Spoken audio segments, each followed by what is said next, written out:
انا بمطعم بمباركيه وكليت ويا الشباب، حسابنا معود طلع 70. شنو باكل ادمي؟ يا هلا وسهلا، حياكم الله من سوق المباركيه، ومعانا الاخ تعرف عليك؟ احمد عجيل. والله والنعم.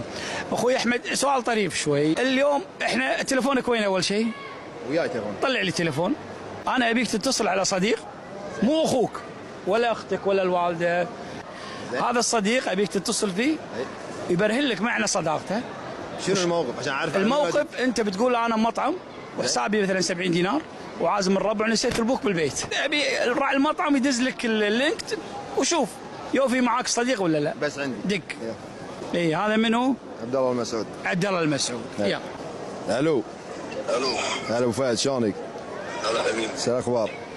خير الله يسلمك. اسمع، انا بمطعم بمباركيه وكليت ويا الشباب، حسابنا